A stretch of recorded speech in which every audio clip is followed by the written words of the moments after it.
the time Yeah, to do so it. I was hoping if you or somebody else, I just want to make sure like that my channel points are working properly. And if you could redeem hat change, I just want to make sure that works. Good. I knew something was wrong before we start. Much better. Now we can behave like civilized individuals. The Georgia Southern community is one of the greatest in the world, and it is because of its people. My mission is to tell you the stories of these fellow Eagles professionally and personally. This is Gatabud's Eagle Nation. The way that I start this show, which is the restaurant index, what are your top three Statesboro, Georgia Southern restaurants? States for okay, so like this might actually not be like your typical, but Son's Doner Kebab. Do Okay, you I have no idea what that is. Tell me so about it. you remember where the old Zaxby's is? Yes. Not the fancy bougie Yeah, so campus one. behind that, Um, there's a in that shopping shopping center. center. So there was a he was actually like one of like my favorite people in Statesboro. He was this guy from Vietnam who lived in Germany for a few years, and kebab like doner kebab is a big cuisine in Germany. So he learned how to Mm-hmm. make that before coming to the U.S. And he opened his own kebab shop. And I've taken friends there from Statesboro, Mm-hmm. and some of them said they've been to like several kebab shops after we've graduated, and none of them come close to the one in Statesboro. So that's going to be my top like one Okay. right there. Um, then I'm gonna have to say Nat's Landing. Just some. The food is great, but the other activities were a lot Oh more yeah, fun. the pictures, man. Um, I'm gonna. This is not going to count as one of my placements. This is just an honorable mention. Yeah. Dingus, Oh Dingus yeah, is like, that was it my is what it spot. is. My third one is going to have to be. Trying to think. Though they changed their name recently. They went from boiling shrimp to saucy shrimp. Yeah, and it just caught on fire actually. It did. I heard. I was Yeah. dismayed. I hope they rebuild soon Yeah, because me that was too. some of the best seafood. Like, So what was like your favorite part about Georgia Southern while you were there? so Georgia, Georgia Southern is sort of where I got my underdog mentality. Mm. That's sort of like where you learn how to like fight above your weight class. Like we don't have to be UGA, we don't have to be Auburn, we don't have to be whatever. Those are all fine schools and all. But frankly, like I ended up working with people from those same schools, doing a little bit better than them actually. But Mm.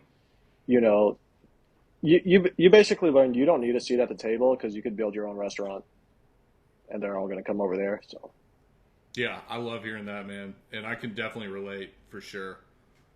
We uh, got a lot of great people coming out of there. What are some of like your favorite memories? favorite memories. Oh, there's so many. Okay, so this one we had this guy, and he was probably there when you were there. We had Mr. Bill, the postal service guy. He was Oh, or I the love that guy. right, the old Yeah, bald guy. yeah. Nicest guy I've ever met. Like sometimes you'd just be like dreading class, and you'd just be walking back to your car or walking back to your dorm, and Bill would stop you, and he would just like talk your ear off about some horror movie or wristwatches. Those were his two favorite things: horror movies and wristwatches. Mm-hmm. So Yeah, no, I he's don't know. a great guy.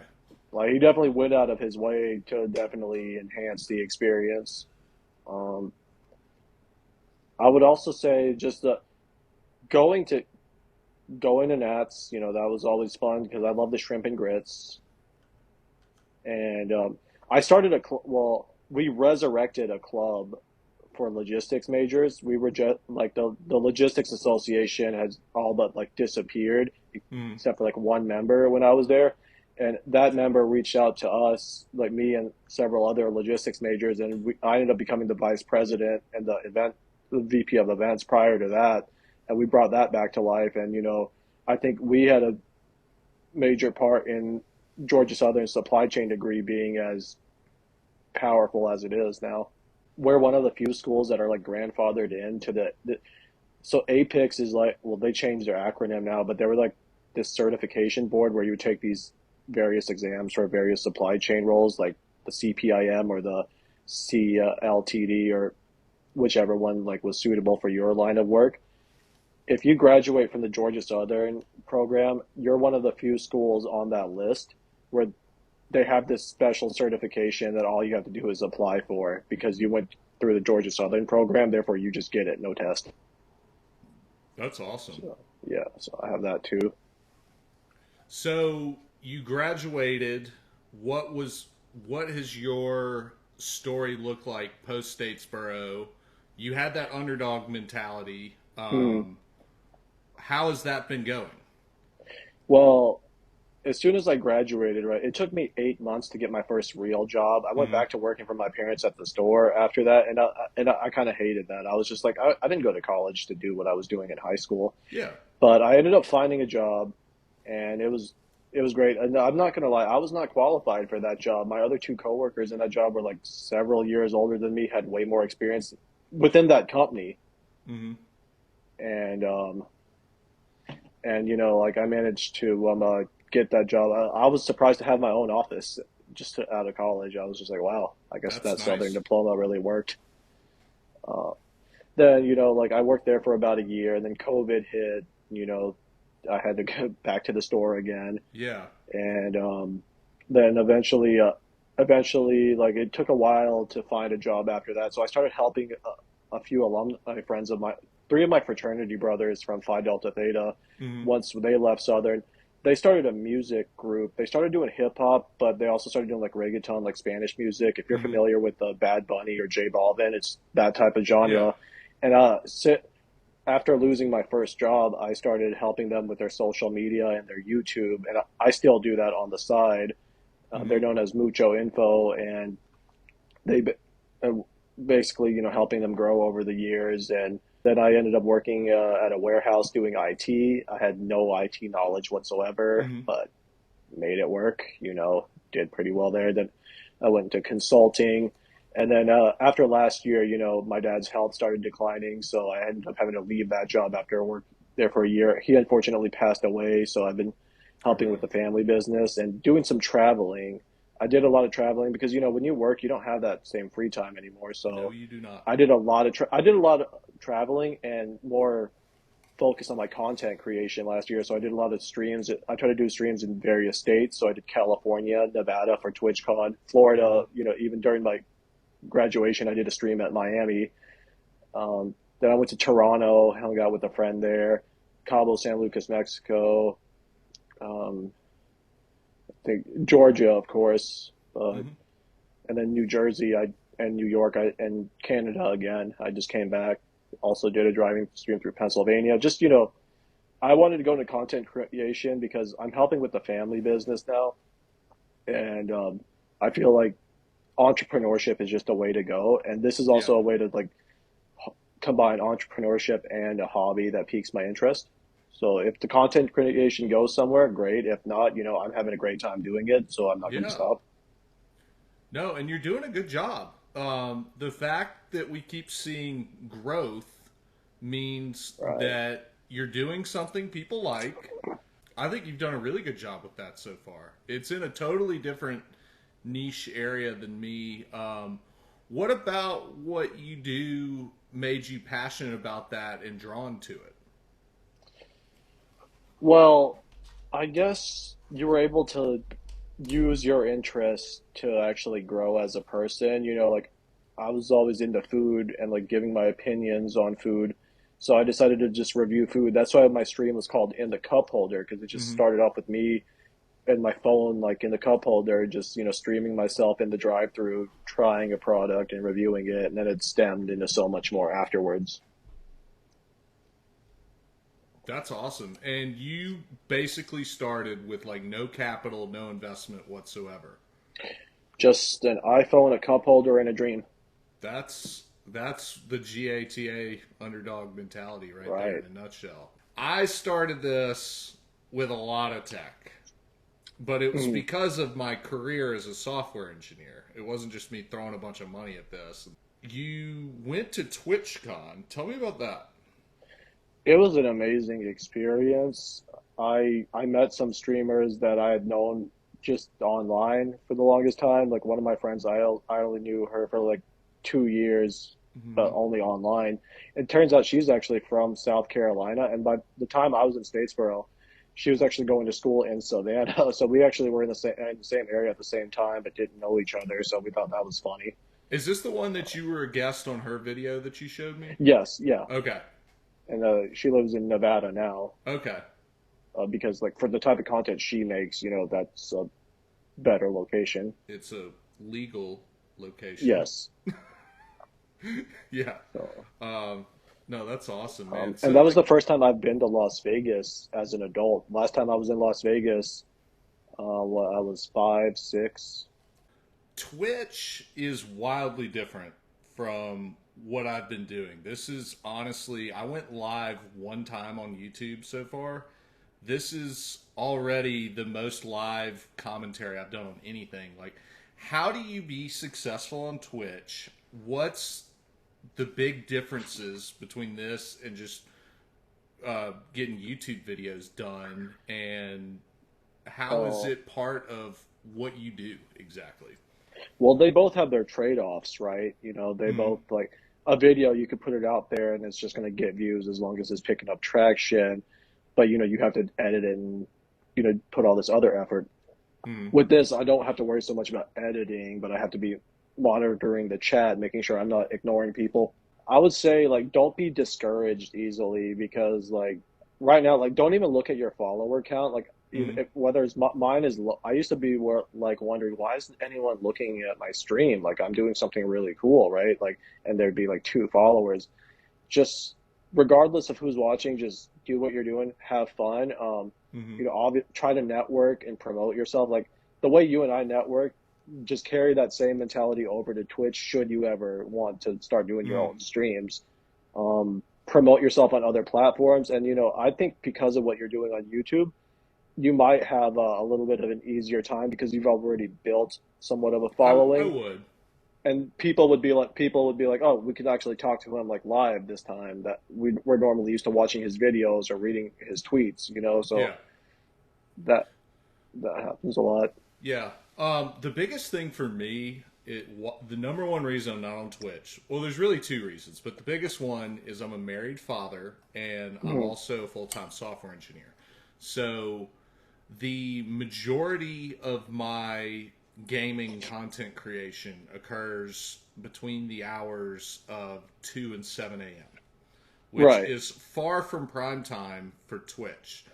You'd If I, actually you'd be surprised. I mean, I you might would, you might end up with most of your followers being from yeah, Australians and New Zealanders who like that game you're playing, but yeah, it's very possible. There are a lot of night owls like myself. Like I sometimes do late night streams. yeah. I try to like have a consistent schedule, but like when I was working, it was actually a little bit easier when I was working because I was streaming my commutes to work and doing just chatting. Mm-hmm. Um, Nowadays, like Wow. yeah, Monetizing your commute. That's I brilliant. don't, yeah, I was. It was funny because like I was getting paid after a rough day at work for a bunch of streamers in my car to watch me commute. I mean, a bunch of viewers in my car to watch me commute and then to watch me eat a Popeyes chicken sandwich, Yeah, and which this I is when don't. you were still in Atlanta, right? Yes, sir. And I So, might end up moving back there if I find a job there again, but that's not my ideal location. where is your ideal location then? I've always wanted to move back out west, but it is very expensive. So I'm probably going to stay in Florida for a bit. Just as a content Mm, creator, Florida is good just for tax purposes. There's always something to do. yeah. I would say there are activities for people of all walks of life in Florida, whether Hmm. you like golf, whether you like the nightlife, whether you like traveling, just because, like there are some tourist attractions there. And if you, like I said, if you and the family are ever in Florida again, definitely reach Yeah, out to no. us. What We'll part are try you to show in? you good. We're in the Fort Myers area. Okay. So that is that's close to Sanibel, isn't it? Yeah, you have to go through us to get to Sanibel. Yeah, because I remember I used to fly into that airport. We used to do I know. Christmas at Sanibel as a family when I was growing up. I actually just did a stream at Sanibel a few months ago. I had some friends from Alabama come visit us down there, and Oh, they wanted to nice. see Sanibel. I didn't even know Sanibel existed. I Yeah. hadn't ventured out much, but I was like, I may as well stream this, and it definitely worth seeing that wildlife preserve. If you're into history and cars, I'm sure you tried to go to the Edison Ford Estates once. I didn't even know that that's there, but I am So into both of those things. Thomas Edison and Henry Ford, they were good friends, and they Hmm. actually bought Winter Estates and Fort Myers right next to each other. So Okay. there's a museum, and you can see both of their winter homes. So like, if you're into that type of thing, definitely go there next time you're in Fort Myers. Yeah, I haven't been there in a really long time. So I've got my in-laws in Destin, but I have not been back to that Sanibel area in a very long time. And I wouldn't mind going back and taking my wife, particularly to the Island Inn, because it's a really nice place. You have been doing well on Twitch. You just crossed 1,000 subscribers on YouTube, though. How did you get there? And tell me about it. So what helps me with YouTube Shorts, I know short form content is becoming the rage now because everyone wants to compete with TikTok, and this is before they even started Mm, talking about the TikTok ban. yeah. Um, and a lot of times my TikToks would not do well, so I would just download them, put them on Instagram, and put them on Mm, YouTube Shorts, just see where they would be appreciated, right? On YouTube Shorts, they just do a lot better. And there are some YouTube shorts that I make exclusively for YouTube that helps too, to have some exclusivity on your different platforms. So people have to go check you out somewhere else because you're not mm, posting the same thing everywhere. And also like sometimes Twitch used to have a rule against multi-streaming on different platforms, but in order to remain competitive, they've since revoked that limitation. So I mm. stream on YouTube simultaneously sometimes, and I've been gaining subscribers that way. The only issue is sometimes they can't do all the same features, like the redeems and the Yeah. sound alerts that the Twitch people can, but other than that, it works fine. Yeah. So, like, I went live on YouTube just one time. I did release night for Final Hmm. Fantasy VII Rebirth, so that was on February 29th. I went live for probably like 3 hours, and I think total I had like 10 viewers, but it was before I'd made a single Rebirth video. So it was my Zelda audience carrying over into that. Right. And like I said, But like they like your videos, so like, yeah, they got a chance to have conversation with you, right? So like it yeah. was like definitely worth it to them. One of the things that I have to be really conscientious of, though, is the spoiler element. So when I'm covering these games, they're all brand new, and if I'm further in the game than my audience, and I just go right to the final boss, like that's not cool. Like if I did that with like a Zelda game from 10 years ago, no big deal. But So like I mean, there are always side quests in games. yeah, There's one way. I would honestly like you should be ready for a spoiler the second the game becomes available mm, to market because there's some guy that beat the whole thing in like oh yeah, 8 hours. Like there's just some the spoilers out there. Like I feel like as long as you do your diligence to like alert them of the possibility of a mm, spoiler, nothing can really be on you. And for me, spoilers don't really ruin anything to me. You could tell me how a movie ends, and I might still watch it because I want to see how they got to that point. yeah. No, I agree, but people in the gaming community get very, very upset about spoilers. People Oh, I take know. it I'm on very Twitch. seriously. I gotta They're be very cognizant they're of very my passionate audience. about what they do. Yeah. So your videos are you're able to get a lot more out than me more frequently. They're entertaining. Well, thank you. Walk me through your process on like how you get ideas, how you edit and get them out, like from idea to clicking send. How does it work for you? Sometimes it's just like observation of what other people are doing, and not necessarily other content creators, but other just like people in general. So like when I started doing my magnet fishing streams, I don't know if you saw any of those, but I was just doing like a nature walk like on the harbor, like Mm-hmm. back when I was still in Florida, like it was sort of a nature ASMR. I was also gonna like review some food that I had for lunch in that same stream. And I saw these two people magnet fishing. They were TikTokers and Mm-hmm. they invited me to try it and I was like, all right, I have to buy my own magnet. This is really fun. Mm-hmm. So that's how that came to be. The car shows, my friend I invite love the car shows. he participates in car shows all the time. Mm-hmm. And I asked him, "Hey, do you think those people would be mad if I like streamed it or put it on YouTube?" And he's like, "They probably won't care because, everybody's posting on Instagram and Facebook, so I doubt they're going to care that you're doing videos." And I'm not really that much. I don't have that much car knowledge. I know how to change a tire and drive one if necessary, but that's it. Yeah, no, you do really good car shows. That's one of the things I have been able to catch. My schedule Yeah. is rough, and I I wish I did could one tune in more than yesterday, I could. and it was at a really nice location, but that was at Lake Tobasopi. The because of its location, I kept losing connection like Yeah, quite often. Like I couldn't go more than 5 paces without the stream ending. So yeah, it's yeah. not good. I tried to tune into that for a little bit, and then I fell asleep on the couch. Yeah. Um, So, you know what? The funniest one of your videos that I saw, I don't know if this is one that went like super mega viral, but you were making fun of like some like pompous white guy trying to show off how like culturally like good he is by like oh, ordering some foreign food with like a where perfect he was going to foreign speak accent. Chinese at the Yeah, restaurant. yeah. And then you Yeah. go through a McDonald's and do like a perfect redneck accent. Like that was Yeah. hilarious to me.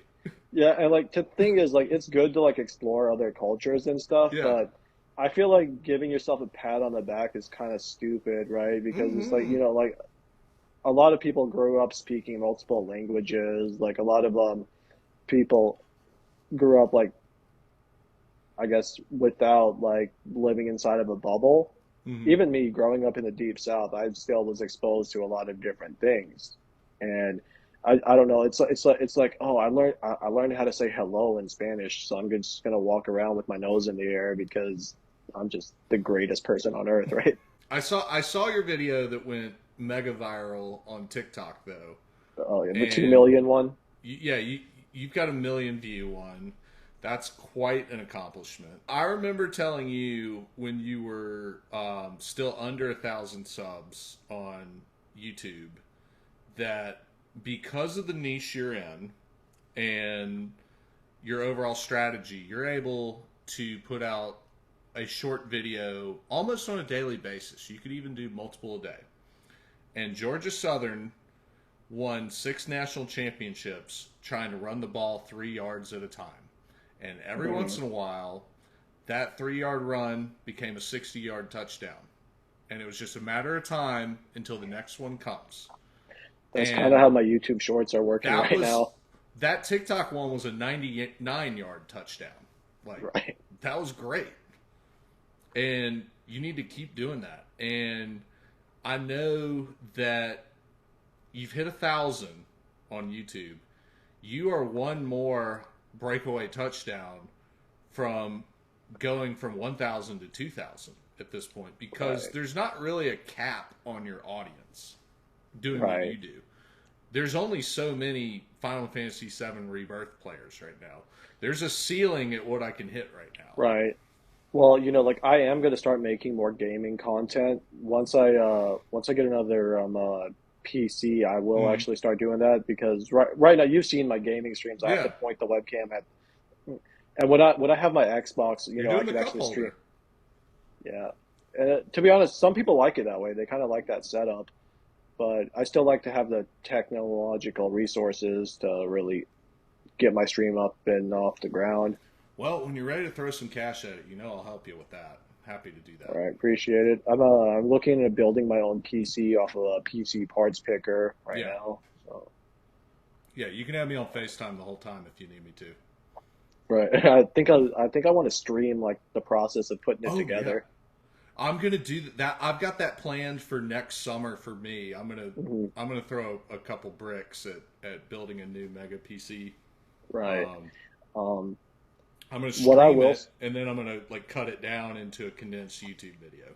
yeah, and what I will say to you because like you made some really good points of why you don't stream on Twitch or Hmm. stream much in general.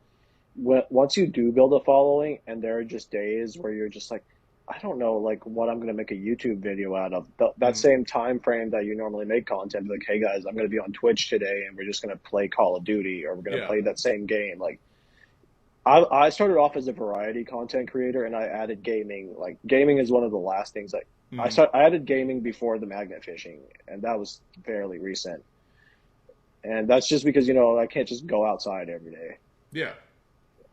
like the money just added up. So Yeah, I saw that you were doing Red Dead 2, or was it Hmm. just or was it Red Dead 1? Two. It was two. Yeah. Yeah, so you did 2. That's one of my all-time favorite games. I platinum It was. trophied that one, and that's one of the games where like I wish I had gotten started on what I'm doing now earlier. What kept me from doing it was fear of failure and being just the most over the top perfectionist on the planet. So like I never felt like I was good enough to like do this, Right. and it was just such a stupid mentality. So we could have had Gatabud Red Dead, we could have had Gatabud GTA Well, I 5 mean, way like you back don't have when, to play you know. the like. That's where Twitch comes back into play. On YouTube, you can stay current with whatever you want, whatever's Yeah. recent. But like, you've seen the games that I've been playing. I've been playing like PS3 games when I came to Mhm. my mom's house because that's all I had. I left my Xbox back in Florida. Like, the most recent game I played was Midnight Club Los Angeles. Yeah. And you know what's funny is it's set in Los Angeles, but there's a bunch of Zaxby's advertisements there. And there's no Zaxby's in California yet. Or actually, there weren't any when this game came out. Story mode games, you can't sleep on those. Everybody does multiplayer stuff. That's all I play is story mode. And I get very in depth into it. That's what Final Fantasy VII Rebirth is a story. One thing in particular that you do that I don't is merch. Mm, And is it a fair statement to say you've made more off merch monetarily than anything else so far? yes, and I believe a lot of content creators, whether they're big or small content creators, will probably say the same thing. Okay. So I have not. I've made $150 so far on YouTube since getting monetized, and yeah, I need to get mine. that's all I've made so far. That's impressive though, because like I made 2 cents off of TikTok. 2 cents. Well, so that wasn't even from my viral video. Yeah. So somebody I know like went live and they invited me to participate on their Okay. live and I got tipped 2 cents.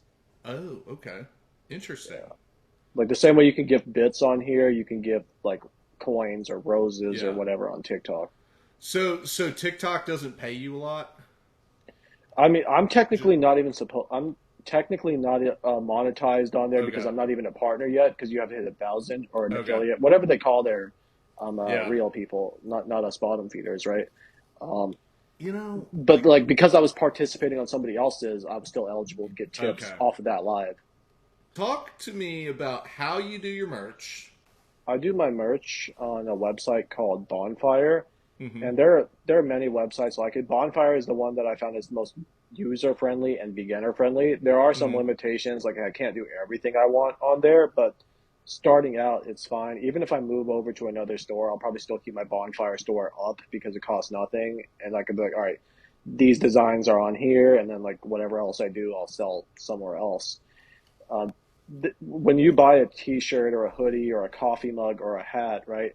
They they print it and ship it directly to you, and then they take a cut Mm-hmm. after, and then you get the profit that's left over.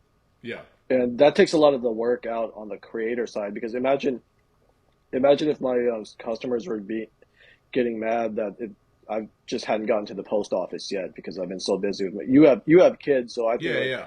this might be your way. Like if you would probably be more like open to this than actually making them yourself and like Yeah. shipping them out. Right. I just like I haven't had any like merch ideas except for like really high end stuff, and it'd be like really, Mhm.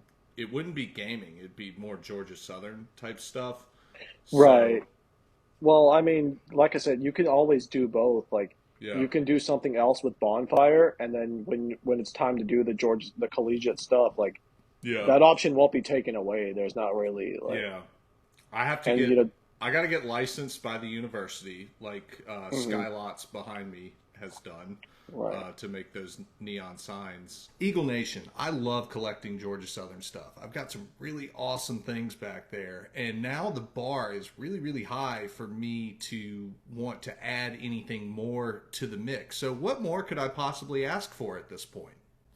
A giant LED sign from Skylots is what I needed right there. Big announcement, Gatabud has an official sign maker. Run by Georgia Southern Eagle football alumnus Alex Smith, Skylots is your go-to source for LED, college, and custom business signs. The university catalog is growing by the day, so even if you're not a Georgia Southern fan, there's something there for you. They're so nice at Skylots, they even make signs for App State fans. You can turn these off and on with a remote, and they even have customized brightness settings. For this webcam, I have it at 10%. Check it out at 100%. Believe me when I say it looks awesome. Skylots.com. Order yours today. I want to make like nice collared shirts like this, Right. with new designs. But the one I have had one idea. I'm working on a Gatabud gaming controller, That would be dope. and it's whatever you think it is. Trust me, it's not that. Okay. It's going to be using my software engineering background to do some interesting things. That's the only hint I'm willing to give at this point. You're 1,000 on YouTube, but we need to get your watch hours up. Let's talk Right. about that. I did not realize once you hit 1,000 subs that I figured with all of your shorts views that the watch hours would have hit. It turns out Apparently, that those doesn't watch work. hours. Apparently, the watch hours you gain from shorts do not count Yeah, to so to I become a realize that partner. now. And this goes back to what I was saying before, how, like, I kind of hate how the major players in this game want to basically gate people from getting paid on Right. this. I don't like. There's one thing where it's like you have to make $100. YouTube, you have to make $100 to get paid, even after you get monetized. Okay, because they won't do a payment of less than 100. You can't be like, oh, I made $2. Let me get my $2. So I feel like that alone is a sufficient gatekeeper, if you will. Hmm. And you're making all these entertaining shorts, and they're basically getting free entertainment off of you. Right. And they were getting it off me too, and it stinks. Right. And then we have to bite the bullet because Yeah, that gets us like the subscribers that we need. yeah. So Which that in itself is such a challenging thing to get people to click a button. It really was eye opening. When I look at the metrics on my videos, even today, if I pull up the long form video that has 26,000 views, mhm. it got me, I think, 84 subscribers, somewhere in that 85 ish. If I look at the time of people watched, subscribed versus unsubscribed, it's 99% to 1%. So, like, I was not prepared for how difficult it is to convert viewers to subs. And It's insane. There's a yeah, statistic. and it's even There's a worse on statistic that shorts. said it might take somebody seeing your content 3 times before they finally hit Yeah. follow. Like, But even uh, that first view in my head is like a junior subscription. If mhm. you watch at least half of somebody's video, YouTube is going to throw your next one at them, whether they click the button or not. And so I already view that as a win. Those 26,000 people that watched that video that didn't click sub but watched it, my next videos popped up on their timeline.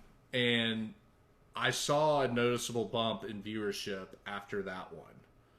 And so like with my gaming things, my strategy is totally different than yours. It takes me, for every video that I put out, it's at least 10 hours usually of research, preparation, trial and error, making sure I've got my facts straight.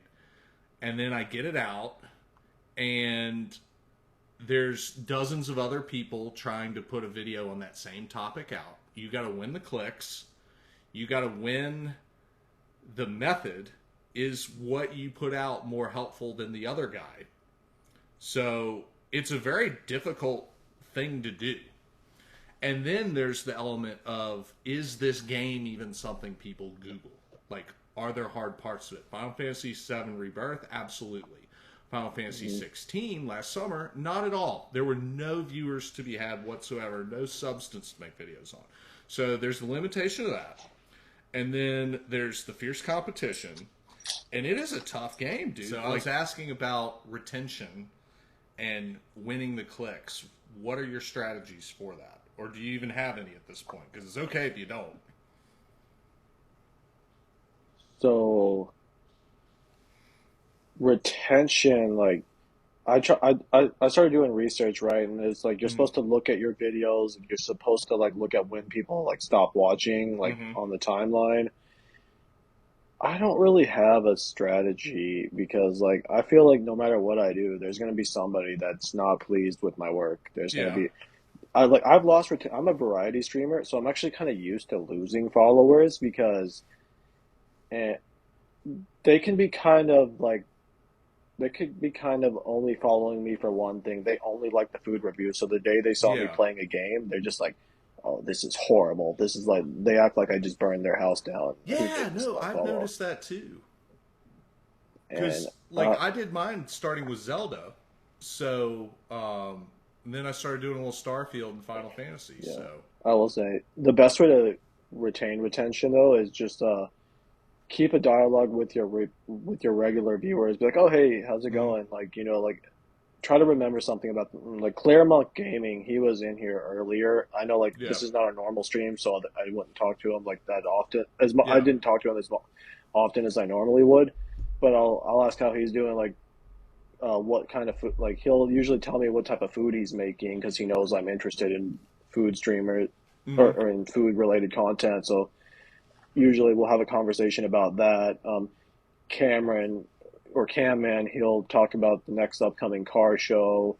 yeah, One person will one person will ask about my dad because they went through the similar thing. So, mm, like basically you build a relationship with people. They're not just yeah. your fans, and that's what keeps them coming back for the most part. I definitely agree with that. One of the things that I've done is no matter what the comment is, it doesn't matter. I've made a point to answer every single comment that has come on the Gatabud channel. And there have been a lot of them on Final Fantasy VII so far because I've put up massive numbers compared to what I'm used to. And sometimes it can be a lot to keep up with. But I think that that's very important to do that. And I think one of the things that has resonated with a lot of my commenters is that I'm unapologetically a busy dad. Hmm. And a lot of these guys in the gaming sphere, like, they have a wildly different lifestyle than I do, which is fine. Right. There's absolutely nothing wrong with that. But I've got my wife, I've got my kids, I've got my job. I only have so many hours in the day to do what I do. And the goal of my video is however much time you spend watching my video, it should save you hours doing what I was showing you how to do. Right. And with stuff like that, they might have to rewatch it over and over. Be like, Yeah, oh wait, how did he do that? they do. So I've got one reel actually that has viewer retention when we talk it like percentage viewed of a reel. I've got one on YouTube that has 106% average viewer length, which means the average viewer watched the entire thing plus a rerun of 6%. So that means the typical viewer had to watch it twice to grasp it all because I packed so much info into 60 seconds. And when I see that, I'm like, yes, that's exactly what I want. right, and that's something I have to work on. Like right now, most of my long form videos, they're unedited. They're just like they're Twitch Yeah, streams that I re-upload. I threw a thumbnail on it, and that's the closest thing yeah, that yeah. was done to like editing them. So I'm learning how to get better at that. It's very tedious to me, and like my friend, she actually paid an editor for that Yeah. one that I showed you. I think she wants to learn it herself as well, but it's an entirely different beast. We came from like raw footage to us like live streaming, right? So Yeah. it's like different sport almost. So, like, for me on that note, like, I have a lot to learn on editing. And um, what I do is I know what the end product I want to be on my Hmm. videos. So I will record them in parts and be Hmm. like, okay, I got this right. And then the part that I was satisfied with, I might try to record it like 3 or 4 times until it looks the way that I wanted it to. I click and drag it into CapCut in my open project, and Hmm. then I do that next part after that, and I keep going until I have all the parts together. So Maybe yeah, throw in a hello or a thank you for the beginning and end, and then I just stitch them all together. And I just like cut off, at the end of the video, like you'd see me like click the button to stop it. Like I cut that part out, and it's really just like basic stuff like that to kind of, and makes the it's video good more enough. watchable. It's like you don't see me doing a lot of extra stuff. Like you don't see. I don't even know how people do the captions where it's like every word you say, there's a word, word, word. You know exactly what I'm talking about, Right. right? I don't even know how to do that yet. But just do like some kind of just start simple, that's what I'm Right. trying to say. Like, don't overthink it too much and just pick up a little something along the way. So like, I'm also an amateur graphics guy. Like, I've been doing graphics since like Y2K, but it's always been on GIMP, and it's always been me as an engineer, not a designer. So it's the bare minimum to supplement whatever software project I'm doing.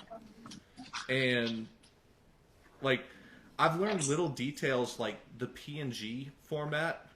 Like, you can have blank pixels. So that reel that I put up earlier today is one image file with the majority of it, like right here, all blank. Hmm. And then you put it on top of the video. You see the video underneath that blank area, and I've got like those top and bottom banners. It's just like little things like that. And I Hmm. know I've got a lot to learn. How do you do thumbnails? Do you even like what do you do for So that? um, I've used Bazart on mobile, and then I've also used Catwing, Mm-hmm. which is a browser-based version. They also have their video editing thing, but they had a free version and a paid version. And what I would do is I would design it on that, and I was kind of too cheap.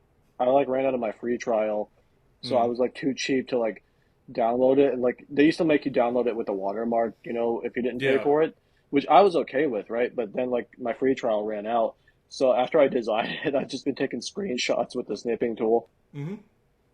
That's So. that's exactly what I do. I take the video. I pretty much take the finished video. Hmm. I full screen it, and then I put it on times 0.25 speed, so it's going like super slow. And at the exact moment of something cool, I'll click Alt Print Screen, and then I'll open up GIMP and create new from clipboard, and that's the beginning of my thumbnail. And then I'll put that blue text, which, by the way, fun fact, that's the official Georgia Southern font, Proxima Nova Oh, bold, and the official Georgia Southern blue HTML code on all of I my didn't even thumbnails. I didn't even know we had that. We do. There's a university brand book. Anyone can pull it up on Google. And I didn't even know what I wanted my stuff to look like. And Yeah. because I'm not really a creative person, I'm an engineer. So I just went to the brand Hmm. book. It's like, okay, I'll use that font, use that color. Anyone can do that. And that's how my blue and white text came about, basically, on those thumbnails. And that's All it. right. I mean, I like the Georgia Southern theme. I definitely, I rep Georgia Southern like every Yeah, chance that I get. I have the I bottle know you do. opener. My Georgia Southern bottle opener has more miles than my car. Yeah. But I mean, that's why you're on this show, dude. Like, I know you're a true blue guy. yeah, And and we're like very like like minded. when I went to Georgia Southern, I to be honest, like I always loved the school. I never hated the school, Hmm. but anywhere else would have ever even like thought about going was out of state. Yeah. Like you couldn't pay me to go to Athens. Hmm. You couldn't Georgia Tech, I was not really into like the technical like fields that they offered. Like that, Hmm. I don't think that would have been the school for me at all. As great as it is, Mercer was too close to home. I Yeah. grew up like in the middle of Georgia area. You couldn't catch me at Mercer. Yeah. And so like Southern was it, and because of Southern, I think that's why I was accepted into the University of Miami's master's program because in my essay, I talked about my underdog mentality. I talked about how this helped my time at Southern helped me land jobs that I really wasn't qualified for. It Hmm. helped me realize that you're good. You are good enough because you went through this program. Like you do not need to compare yourself to anyone else academically because you know, Eric, Eric Russell, like he breathed fire into your veins or Hmm. whatever when you set foot there.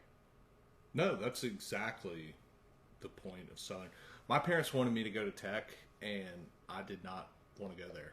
So one thing I noticed going like I had I worked in the dorms my last summer after I graduated because I needed a place to stay and I had one more class. Hmm. And we weren't like the SOAR people. We were just like the residence halls, but for the summer only. So Yeah. the part of our duties included being tour guides for the residence halls. Hmm. And one of the moms comes up to me, and she was very similar to my mom, kind of like the tiger mom pushes you like very Yeah. hard type. And she's just like, I don't know why my son wants to go here. Like he didn't get into this school or whatever. And I was just like she wanted him to transfer right away. And I was like, if your son plays his cards right here, ma'am, he's going to get his master's or his PhD from the school that you want him to go now. And I made Facebook friends with her. Like Hmm. afterwards, I guess she really liked what I had to say. And I saw the other day her son who graduated from Southern with his bachelor is now in a master's program at Georgia Tech. Yeah. And I'm friends with somebody on LinkedIn that I used to have a history class with, and apparently he's a PhD candidate at Harvard. You were so right about that. And one of the things that I found, a lot of my fraternity brothers went there with the intention of doing 2 years and transferring to UGA.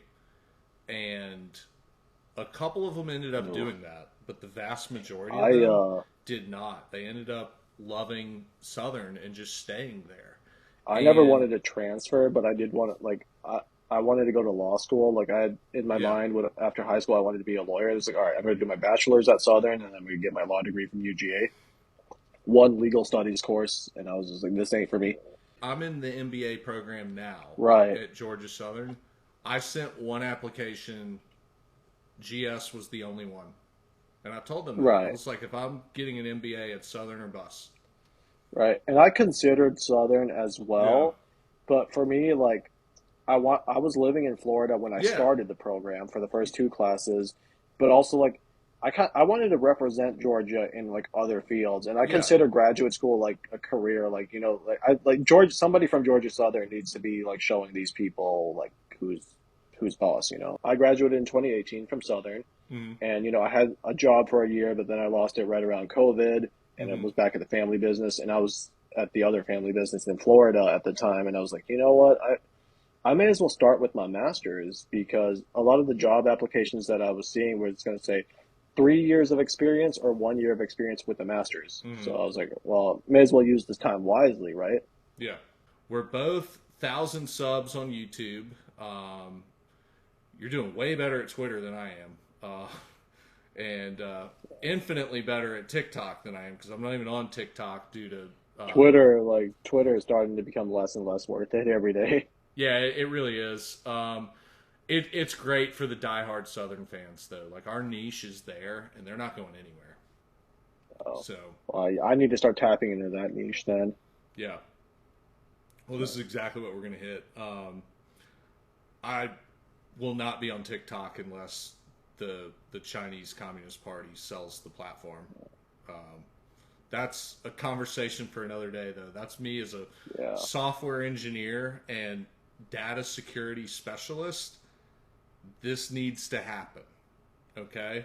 I thought And they were that's all talking I'm going about to say having. about that.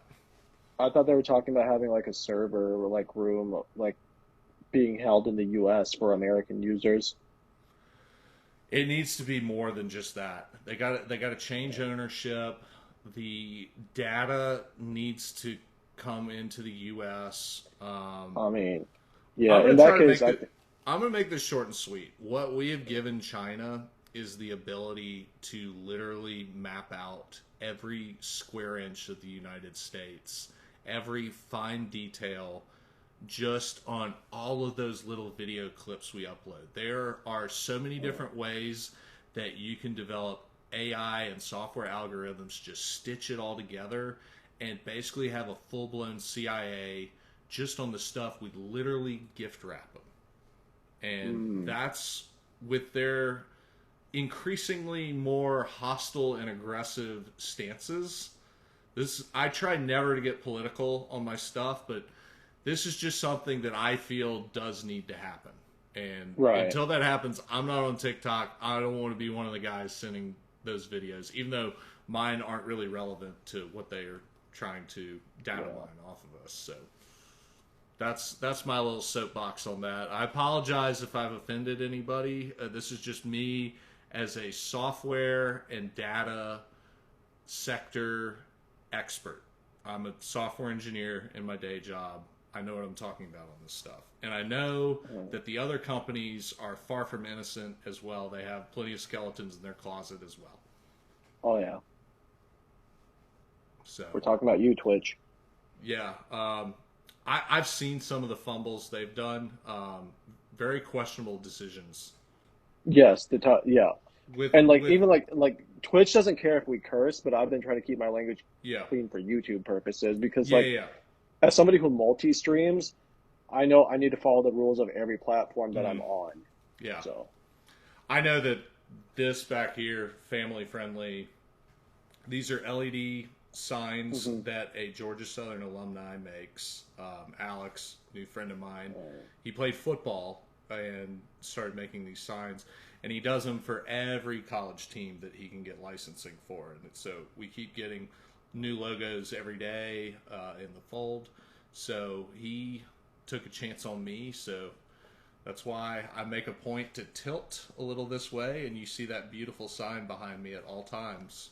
right. I mean, I definitely want one for myself. Yeah, for sure. I'm gonna build my own streaming deck. Like once Yeah, I get my own place in Sarasota, like we're just getting there. Like I'm gonna do that. I know more things are gonna come to Statesboro. I myself would love to open a business in Statesboro, just for the money making opportunity and just so I have a reason to go down yeah, there because I feel like going down there for a football game is fun and all, but it's gonna be easier to justify if I have yeah. like actual business there. Well, you know, on that note, I got you covered whenever you do want to come to a game. I really hope you do take me up on that because are you familiar with what the beer garden is? Yeah, but I haven't been to it. I haven't like experienced it. I've got 5 season tickets in the beer garden, so me plus I can bring 4 people in. Free all you can drink beer the entire game, and my seats are between the 30 and 40 yard line, so they're very good seats. I Can I got wear my jersey? absolutely. Yeah, I Okay. mean, this is exactly how I'm dressed for every game. You can wear anything you want. It's not like there's a dress code there. I just don't have like that many excuses to wear it. Like I wore it at the Southern State game back when I was still living in Atlanta, Yeah, but no, that's about absolutely it. wear the jersey. That's the place to do it. But I started doing those tickets. It was brand new when I graduated. So this was when you Hmm. first got there, and you started seeing those like blue fenced in areas above the student section. Right. And I was just an early adopter, and I knew it was a good opportunity. And now to get in the seats that I'm in, you would have to be on probably a decade long wait list at this point. And Yeah, you definitely made the right move. yeah, And I and like I could see myself. I I could had one definitely try year to where take you up we on that. had Bo Like, I had a baby in the middle of football season. I went 0 for 6, didn't go to a single game, renewed it the next year anyways, because I know that, like, I can't give this up at this point. So I just gave them You away. can't give it up, and like Yeah. you weren't allowed to let somebody else use them that year. Oh, yeah, I could send them to other people. So, like, other people went and sat in my seats, but I'm saying, like, I pay for them, And it's like, Yeah. when March rolls around, it's like it's not even a question. I renew every year, and I love bringing people to games. So like, if you want to catch a game, man, text me anytime, even if it's just you, or bringing some people too. Like I'm always happy to host. I'm definitely down. I know like one of my friends. I want to go visit him. He lives in Savannah now, Yeah. and he and his wife both went to Southern. I think that Mm-hmm. today was actually their 1 year anniversary. So that was actually the last time I was in that area. Mm-hmm. Um, then my other friend who lives in Savannah, his girlfriend went to Southern. It's a small world because she was at Southern the same time I was, but my friend actually was from South Carolina, so Yeah. he just moved to Savannah. I guess you know met a Southern girl, so at least he had good taste, right? Yeah. For sure. So Well, dude, it was but great talking to you, man. it was. I appreciate being here. You need to. Well, I mean, technically, you had me on your thing. We're on your Twitch, so Oh yeah, thank you for having me. I was part one on Twitch. Part two, when we see everything all polished and presentable, will Yeah. be on your channel. So, Well, it's going to go on yours too. We're just going to post right. this anywhere and everywhere, and hopefully, people find this insightful, entertaining. I can't wait to talk to you again after you've been GATAing for another year or two, and there's another zero trailing that 1,000. Hopefully for both of Likewise. us. And Likewise. Let's we manifest it. yeah we need to just keep doing this on like various milestones where it's like, all right, Yeah. here's what Well, changed and everything else. So I keep actually want to host my own car show now because of the car show streams, and I think I can actually accomplish that goal yeah. relatively sooner. What I was going to do is I was going to like have like a gift raffle, and for each platform that somebody followed me on, they would get one more raffle ticket. So Hmm. whatever social media you have, like, would count as like a ticket. So Yeah, hopefully that will work. that's awesome. I'm in. I'll get some tickets, man. I love it. Um, yeah, I am doing a merch giveaway too. So basically, anybody who's following my YouTube or following my Instagram will be getting a ticket, a free shirt at the end of the month if they're Hmm. the right person or the lucky number. Nice. I'm going to be doing beer garden ticket giveaways this fall. So Yeah, can I just call dibs on all of them? you can definitely call dibs before I open it up. I mean, look, you know what? Maybe that's that could be our next like collaboration. What if Yeah, we for did like sure. a Statesboro project where Yeah, absolutely. I review a restaurant in Statesboro because I have not streamed there yet, and that's technically our home. So Hmm. we should do one there, and then we do something that's like more of your niche, like Yeah, at the football game. yeah. So your kids, are they going to go to Southern? My kids are going to do what they want to do. I support them. Um, Mhm. I will say, at a minimum, they are going to be heavily financially incentivized to go to Southern. We're talking probably free house, free fraternity dues, whole 9 yards. Right, It's going to be a pretty compelling situation, plus unfettered access to whatever football tickets I have at that point. right, and But if like they want, the school is growing. Like yeah, by the time they go there, it's going to be like much more of a powerhouse than it is yeah. now.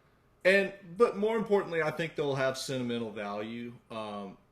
When we talk about like college mascots popping up on a TV, my children automatically see Gus Hmm. and then they smile. And you know, You like raised them right. I don't even think they know who Harry Dog is at this point. And I know my brothers and dad are going to change that eventually, but I've had years now of them just loving Gus, and Right. I feel like that there's a good chance that's going to continue. Yeah. And if they go somewhere else, that's fine. I love them. They're my sons. I'll support them no matter what they do, even if they don't even go to college. Whatever it is Right. they're doing, as long as they're good people, I will be there for them. Right. But And that's what you want. You boy, don't, do I want to drop them off in Statesboro. Let me tell you what, right. man. Gimmick Dad was in my chat, and I Oh, didn't see his chat in time, but Kevin. he said, heard your kids are going to KSU. That's my brother-in-law, Kevin. Okay. My wife, Michelle, went to KSU. And he went to KSU. He actually played baseball at KSU and then got drafted by the Seattle Mariners. I'm a supporter of the Owls. If my kids went to KSU, I would not be the least bit disappointed. I noticed like when I see people wearing Miami gear, like all the like sometimes we throw up to you and sometimes they'll like throw it back, but it's not as special because they're a more famous school. But when I'm out and about and I see somebody wearing Georgia Southern clothing, we immediately strike up a Mm-hmm. conversation. Like I was in San Diego and I was wearing my Georgia Southern shirt and there was a barbecue at my aunt's house and one of her coworkers came over and she was a doctor and she did her undergrad at Southern and she was actually from Helen, and so it's this small world. But because she saw my shirt, we had like this bond at that barbecue that nobody else seemed to get. They're like, Yeah. "Oh, what's the big deal?" Like the three of us went to UCLA. And it's like, yeah, but you guys did. They That's a just don't get tremendous it, school man. as well. You don't They get it. don't Like get it. that's like being on the other side of the world, Yeah. and like you see you see somebody that's very similar to you, and that similarity stops and ends at Southern, but it's Yeah. still a very significant like thing to have in common with someone. It's a real thing. I've never in my life given a stranger wearing Southern gear a Hail Southern without at minimum getting it back. Yeah, Most of the time, strangers will give you a hug or a fist I ran bump or into a guy at something. Fort Like, Myers. yeah, I ran into a guy wearing a Southern hat at Fort Myers, and I just said I'm Hail Southern to him, and I didn't pay for any drinks that night, so yeah. that was cool. We don't have any Walmart fans. We only No, have people that are crazy about the school. exactly. There's no such thing as lukewarm when it comes to our fans. We'll definitely do this again. Thank you for having me. I can't wait to Yeah. see this on Thanks for having me. YouTube. Likewise. Yeah. Whose house? Our house. Later, bro.